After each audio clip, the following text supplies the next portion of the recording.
വാ.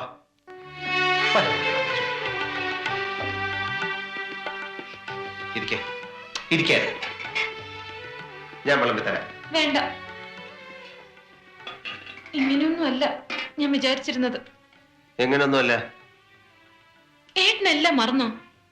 ഇല്ല എന്ന് പറഞ്ഞ നീ എന്താ ഉദ്ദേശിക്കുന്നത്? കാലത്ത് ഞാൻ വിളിച്ചിട്ട് സേതുവേട്ടൻ എന്നെ മൈൻഡ് ചെയ്തില്ല. നിനക്ക് ഇവിടുത്തെ പ്രശ്നങ്ങൾ അറിയില്ലേ സുലു? ഉവ്വ്, പ്രശ്നങ്ങൾ ഉണ്ടാക്കാത്തത് എന്റെ കുറ്റം. ഏട്ടൻ അറിയില്ല ഇന്നത്തെ ദിവസത്തെ പറ്റി? ഇല്ല. ഈ ദിവസത്തിന്റെ ഭയങ്കര പ്രത്യേകത ഒന്ന് പറ. മറന്നാളെ ഞാൻ എന്തിനു ഓർമ്മിപ്പിക്കണം? നീ ഒരുപാട് വക്കീലന്മാരെ പോലെ സംസാരിക്കരുത് കേട്ടോ. ഇന്നെന്താ?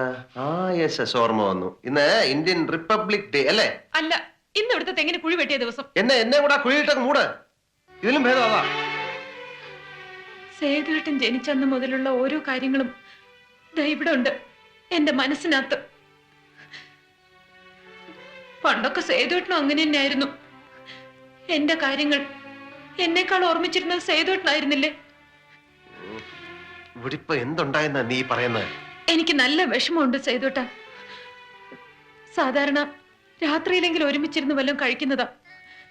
ഇന്നെന്റെ പിറന്നാളാന്ന് ഓർമ്മിച്ചതുമില്ല. പുറത്തുനിന്ന് വയറ് നിറച്ച് കഴിക്കുകയും ചെയ്തു.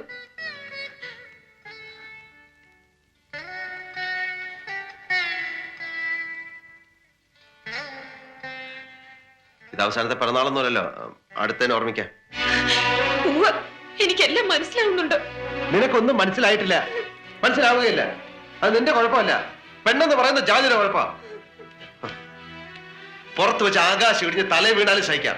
പക്ഷെ വീട്ടിൽ വന്ന് കയറുമ്പോ മോന്തം വീർപ്പിച്ചുകൊണ്ടിരിക്കുന്ന ഭാര്യയെ കണ്ടാലുണ്ടല്ലോ, ഞാൻ വേണ്ട, അതും നിനക്ക് മനസ്സിലാവില്ല.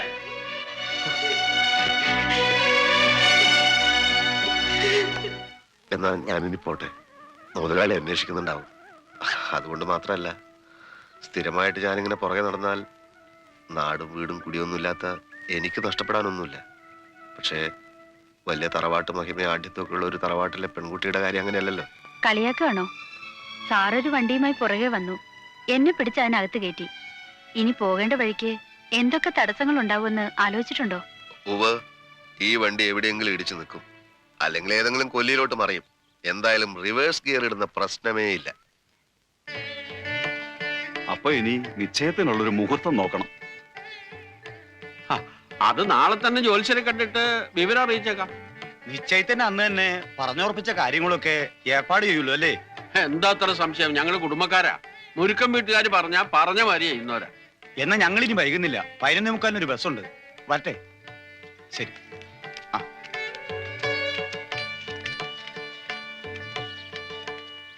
അല്ല, ഇവിടെ എന്തൊക്കെയോ പറയുന്ന കേട്ടല്ലോ. ഈ വീട് മോക്കുള്ളതാണെന്നോ, കല്യാണത്തിന് മുമ്പേ എഴുതി കൊടുത്തേക്കാമെന്നോ. അതിനെന്താ? അയ്യെന്താ മാങ്ങാ തൊലി. ഇത് താവഴി സ്വത്താണല്ലോ. അങ്ങനെ വരുമ്പോ രേണുകയ്ക്കും രാജേഷിനും ഈ വീട്ടിന് അവകാശമുണ്ട്. രാജേഷ് മൈനറാണ്, ഒപ്പ് വേണ്ട. രേണുകയുടെ ഒപ്പ് വാങ്ങിച്ചു ആവോ? മനസ്സിലായില്ലേ? രേണുക എന്ന് പറഞ്ഞ എന്റെ ഭാര്യ, അമ്മാവന്റെ മോള്. ദോ മഞ്ഞ സാരി. അത് ഇടദ്ദേഹം നമ്മളെല്ലാരും കൂടെ ആശയുടെ പേരിലും കൂടെ എഴുതി വച്ചാ മതിയല്ലോ. അതത്ര എളുപ്പത്തിൽ നടപ്പുള്ള കാര്യമാണോ? സുഗത, രേണുകയുടെ കല്യാണത്തിന് ഇച്ചിരി സ്വർണവും പണവും ഒക്കെ ഉണ്ടായിരുന്നു. ഇപ്പൊ ഒന്നുമില്ല, അറിയാലോ. ഓ, ധ്വനി മനസ്സിലായി. എടാ ചെറ്റേ, സ്ത്രീധനമായിട്ട് നിനക്കാൻ അന്നേ സ്വർണവും പണവും ഒക്കെ തന്നതല്ലേ, പിന്നെ ഇപ്പൊ എന്തിനാടാ കടം ചെലക്കുന്നത് എന്നല്ലേ അമ്മ ഉദ്ദേശിച്ച്? പൊട്ടന്റെ മുമ്പിൽ ശങ്കൂതണമാരി ഞാൻ ഈ കാര്യം പറയാൻ തുടങ്ങിയത് വർഷം കുറയായി. ഞങ്ങളുടെ കല്യാണം കഴിഞ്ഞിട്ട് വർഷം 12 അന്ന് മുതൽ ഇന്ന് വരെ എന്റെ ഭാര്യയ്ക്ക് മോനും കൂടി അവകാശപ്പെട്ടതാണ് ഈ വീട്. ഈ ചാവടി അതിന് ചുറ്റും അവരുടെ പേരിൽ എഴുതി വെച്ചാലേ കല്യാണം നടക്കൂ. അല്ലാതെ നടത്താൻ ഞങ്ങൾക്കറിയാം. നിനക്ക് കാണണോടാ? ഒന്നുകൂടെ മാറിയേക്ക്. എല്ലാവർക്കും ഉള്ളത് അന്നേ ചേട്ടൻ ഭാഗം ചെയ്ത് വച്ചിട്ടുണ്ട്. വടക്കേ പറമ്പ് നിനക്കാ. പറമ്പെന്തിന്? എനിക്കും ഫാമിലിക്കും ദൂരാണ്. ഞങ്ങൾക്ക് ചാവടി തന്നെ വേണം. സ്വന്തം നാട്ടിന് സ്ഥലം മാറ്റം വാങ്ങി പെട്ടിയും പ്രമാണമായിട്ട് നാണമില്ലാതെ ഭാര്യ വീട്ടിൽ വന്ന് പൊറുക്കാൻ തുടങ്ങിയപ്പോ ഞാൻ പറഞ്ഞതാ ഇത് കോടാലിയാവുന്നു. പള്ള നിറച്ച് കള്ളും കുടിച്ച് തെമ്മാടിത്തരവും കാണിച്ച് അനിയന്റെ ആസ്തനം താങ്ങി നടക്കുന്ന നിന്നേക്കാൾ അന്തസ്സുണ്ടടാ എനിക്ക്. ആ വഴി പ്രകാരമുള്ള കിട്ടിയേ തീരൂ.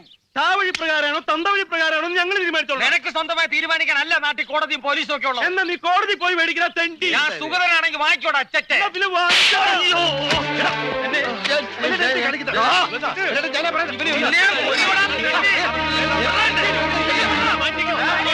ഞങ്ങളുടെ വീതം തരാതെ ഈ കല്യാണം നടത്താൻ തീരുമാനിച്ചാൽ ഇവിടെ ചോരക്കളമായി. ഇങ്ങോട്ട് വരൂ. എങ്കി ആ ചോര നിന്റേതായിരിക്കടാ. വിറയണ്ടേ?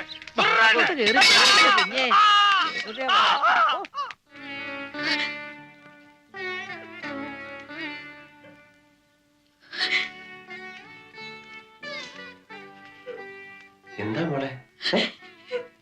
എനിക്ക് ഈ കല്യാണം വേണ്ട ചേട്ടാ.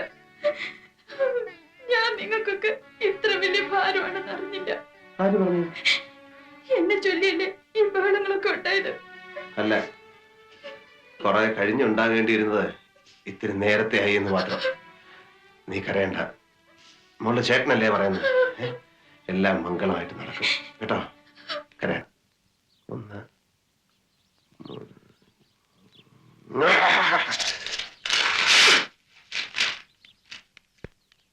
മുതലാളി, 2 ദുർഭൂതങ്ങൾ വന്ന് കയറിയിരിക്കുന്നു. DMO ഇൻഡസ്ട്രീസ് ഡിപ്പാർട്ട്മെന്റിലെ എഞ്ചിനീയർ. അയ്യോ ദൈവമേ, ഇന്നറിയാം നമ്മുടെ ഫാക്ടറിയുടെ ഭാവി. DMO എന്തിനു വന്നതാണ് മുതലാളി? DMO പൊല്യൂഷൻ കൺട്രോൾ ബോർഡിന്റെ ചീഫ്. പരിസ്ഥിതി മലിനീകരണം എവിടെ? അവിടെ ഉണ്ട്. വരണ സാർ, അകത്തോട്ട് കയറി ഇരിക്കാം. ഇരുന്നിട്ട് കാര്യമുണ്ടോന്ന് തോന്നുന്നില്ല. ഈ കെട്ടിടം വെച്ചോണ്ട് ഫാക്ടറി തുടങ്ങിക്കളയാമെന്നാണോ തന്റെ വിചാരം? എന്ത് പറ്റി സാർ? ഫാക്ടറി കെട്ടിടം തന്റെ തോന്നിയാസത്തിന് വെച്ചാ മതിയോ? ഈ വാതിൽ നോക്കണം. അകത്തോട്ടല്ല, പുറത്തോട്ട് വേണോ അത് തുറക്കാൻ? അതുകൊണ്ട് എന്താ സാർ പ്രത്യേകത? ന്യായം ചോദിക്കണ്ട, നിയമം നിയമമാണ്. അപ്പൊ വേസ്റ്റ് കളയാനുള്ള സംവിധാനം എങ്ങനെയാണ്? അത് അപ്പപ്പ ഞങ്ങൾ എടുത്തോണ്ട് കളയും സാർ. എന്ന് വെച്ചാൽ പൈപ്പ് ലൈൻ ഇല്ലെന്നോ? സാർ, ഇവിടെ ഞങ്ങൾ ഒരു ഓട കയറി മാലിന്യങ്ങൾ പുഴയിലേക്ക് ഒഴുക്കും. തൊട്ടടുത്തല്ലേ പുഴ? പുഴയിലേക്ക് ഒഴുക്കുക, എന്നിട്ട് വേണം ജനങ്ങളുടെ കുടിവെള്ളം വൃത്തിയിടാവാൻ. സാർ, ഒരു ബിസ്ക്കറ്റ് ഫാക്ടറിയിൽ എന്ത് വൃത്തികെട്ട വേസ്റ്റ് വരണ്ട സാർ. അത് താനാണോ തീരുമാനിക്കാൻ? സാർ, പാൽപ്പൊടി, മാവ്, പഞ്ചസാര, സുഗന്ധദ്രവ്യങ്ങളായ ഏലക്ക, ഗ്രാമ്പു തുടങ്ങിയതാണ് ഇവിടുത്തെ വേസ്റ്റ്. അതുകൊണ്ട് കാര്യമില്ല. പഞ്ചാമൃതമായാലും കെട്ടിക്കിടന്ന മാലിന്യമാണ്. അതിൽ നിന്ന് ബാക്ടീരിയ ക്രിയേറ്റ് ചെയ്യപ്പെടും. അത് ചുറ്റുപാടും പടരും. ജനങ്ങൾ പകർച്ചവ്യാധി വന്ന് ചാവും. സാർ, പഞ്ചാര, ഏലക്ക എന്ത് ബാക്ടീരിയ ഉണ്ടാക്കാനാണ്? Stop your nonsense. 2 അടി വ്യാസമുള്ള പൈപ്പിട്ട് മാലിന്യങ്ങൾ അതിലൂടെ കടലിലേക്ക് ഒഴുകണം. സാർ, കടൽ 6 കിലോമീറ്റർ ദൂരെയാണ് സാർ. അവിടെ വരെ പൈപ്പിട്ടാ മതി. ഒരു കാര്യം ഞാൻ ചോദിച്ചോട്ടോ? ഒന്നും ഇങ്ങോട്ട് ചോദിക്കട്ടെ, പറയുന്ന അനുസരിച്ച്. ഇല്ല, ഞാൻ ചോദിക്കും. ഒരു സർക്കാർ ബസ് മുമ്പിൽ കൂടെ പോയാ പുക കൊണ്ട് ആർക്കും കുറെ സമയത്തേക്ക് കണ്ണു കാണാൻ പറ്റില്ല. കോർപ്പറേഷനിലെ ഓടകൾ മന്ത് വരുത്തുന്ന കൊതുകളുടെ സുഖവാസ കേന്ദ്രമാണ്. സർക്കാർ ആശുപത്രിയുടെ മുമ്പിൽ കൂടെ മനുഷ്യന് നാറിയിട്ട് വഴി നടക്കാൻ പാടില്ല. അവിടെയൊക്കെ ജനങ്ങളുടെ ആരോഗ്യത്തെ പറ്റി സാറിന് ഇത്ര താല്പര്യമില്ലാത്ത, അപ്പൊ ജനങ്ങൾക്ക് പകർച്ചവ്യാധി വരുന്നതോ അവർ ചാവുന്നതല്ല കാര്യം. എന്നെ പോലുള്ള പാവപ്പെട്ടവന്മാർ ഇതുപോലുള്ള വ്യവസായ സ്ഥാപനങ്ങൾ തുടങ്ങാൻ പാടില്ല, നന്നാവാൻ പാടില്ല. അതല്ലേ കാര്യം? താൻ ഞങ്ങളെ ഡ്യൂട്ടി പഠിപ്പിക്കുകയാണോ? സ്പെസിഫിക്കേഷൻ തെറ്റിച്ച് ഒരു കാര്യവും ചെയ്യാമെന്ന് താൻ മോഹിക്കണ്ട. എവിടോ പൂച്ചപ്പര, എവിടോ തീ അണയ്ക്കാനുള്ള സംവിധാനം? ഇവിടെ റൂഫ് മാത്രമേ കറക്റ്റ് ആയിട്ട് ചെയ്തിട്ടുള്ളൂ. എങ്കിൽ റൂഫ് മാത്രം ഇങ്ങനെ വായു നിർത്തിയിട്ട് ബാക്കി കെട്ടിടം ഇടിച്ചു പൊളിച്ചു കളാം സാർ. ഷട്ടപ്പ് ഡോക്ടർ, നമുക്ക് പോവാം. ഇവൻ ഫാക്ടറി തുടങ്ങി. പൊന്നു സാറേ, ഇത് ഇത്ര എത്തിക്കാൻ പറ്റ പാടെ എനിക്കേ അറിയാവൂ. നാട് മുഴുവൻ കടവാ. സ്കൂൾ മാഷ എന്റെ അച്ഛന്റെ പെൻഷൻ കമ്മ്യൂട്ട് ചെയ്ത കാശ് കൊണ്ട് അറിയാതെ തുടങ്ങിപ്പോയതാ. ഒടുവിൽ താമസിക്കുന്ന വീട് വരെ ബാങ്കിൽ കൊളാട്രൽ സെക്യൂരിറ്റി കൊടുക്കേണ്ടി വന്നു. ഉടനെ പ്രൊഡക്ഷൻ തുടങ്ങിയില്ലെങ്കിൽ ആത്മഹത്യ ചെയ്യേണ്ടി വരും. മടുത്തു സാർ. നിങ്ങളെപ്പോലുള്ളവരുടെ വീടിന്റെയും ഓഫീസിന്റെയും വാതിക്കെ കിടന്ന് എന്റെ ജന്മം ഏതാണ്ട് പാഴായി. തന്റെ കഥ കേട്ട് കരഞ്ഞ് കവിത എഴുതാൻ വന്നല്ലേ ഞങ്ങള്. ഇയാളോട് ഫാക്ടറി തുടങ്ങാൻ ഞങ്ങൾ നിർബന്ധിച്ചോ? ഇല്ല സാർ, എനിക്ക് തന്നെ പറ്റിയൊരു അബദ്ധമാണ് സാർ. നിയമത്തിന്റെ ഒരു അയവും പ്രതീക്ഷിക്കണ്ട. ഞാൻ എന്ത് ചെയ്യണം സാർ? എടോ, താൻ ഓഫീസിൽ വന്നപ്പോ 1 ലക്ഷം രൂപയുടെ ഭദ്രതാ സർട്ടിഫിക്കറ്റ് എടുക്കാൻ പറഞ്ഞിട്ട് താൻ എടുത്തോ? അതിന് പണം വേണ്ട സാർ. പണമില്ലാത്തവൻ കക്കാൻ പോണോടോ. ഭദ്രത എടുക്കാതെ തന്റെ കേസ് പരിഗണിക്കുന്ന പ്രശ്നമേ ഇല്ല. വാ പോവാം. Sir, DMO sir. Sir, sir, ഞാൻ സാർ,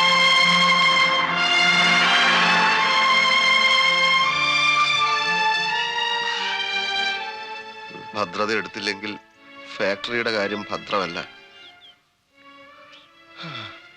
ഇനി പണയം വെക്കാൻ വല്ലതുണ്ടോ മുതലാളി? ഇനി പണയം വെക്കാൻ എന്റെ അണ്ടർവെയർ മാത്രമേ ഉള്ളൂ.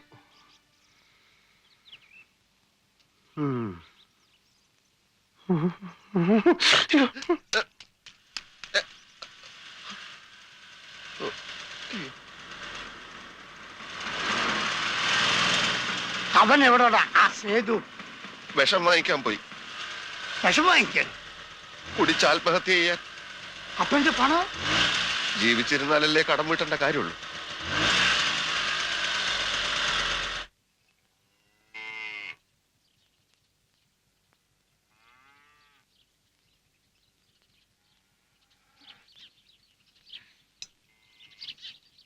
നാളെ ശ്യാമയുടെ കല്യാണം.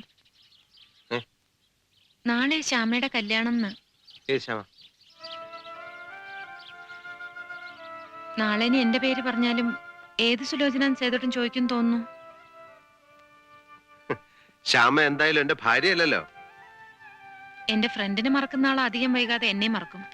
ഓ സുലുവിന്റെ ഫ്രണ്ട് നമ്മുടെ ശ്യാമ.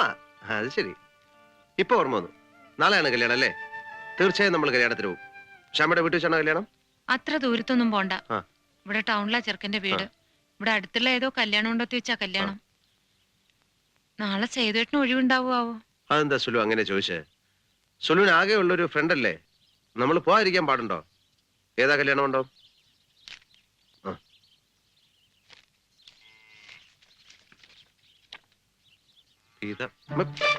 പീതാംബരക്കുറിപ്പിന്റെ മകൻ ശരവണൻ. എന്തേ? അല്ല, ഈ ക്ഷമയുടെ പയ്യൻ എടുത്താണല്ലേ? അറിയോ? പോവാം, പോണല്ലേ? പോവാം, പോവാം.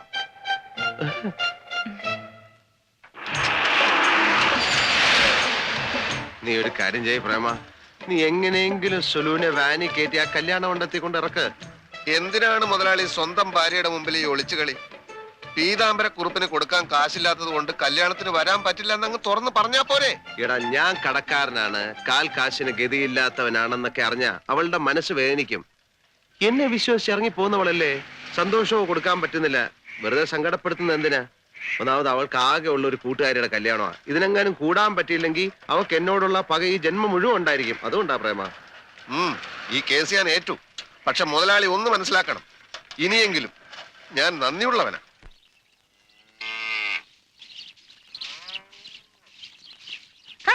മണ്ണ് വാരി കളിക്കാതെ പിള്ളേരെ ചോറി പിടിക്കും. എണീച്ചു പോ.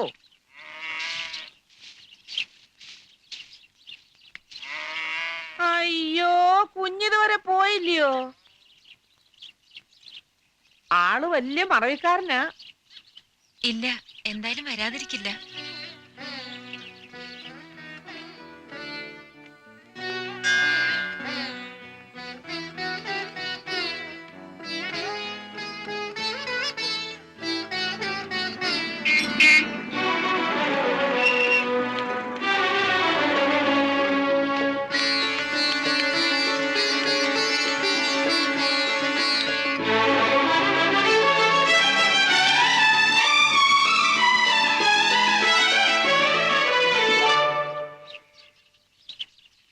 KFC, KSCB industries department. മുതലാളി അവരുമായി വലിയൊരു ചർച്ചയില്ല. നമ്മൾ ചെല്ലുമ്പോഴേക്ക് മൂപ്പര് വഴി കാത്തുക്കും. വന്നാട്ടെ. മുഹൂർത്തം തെറ്റും.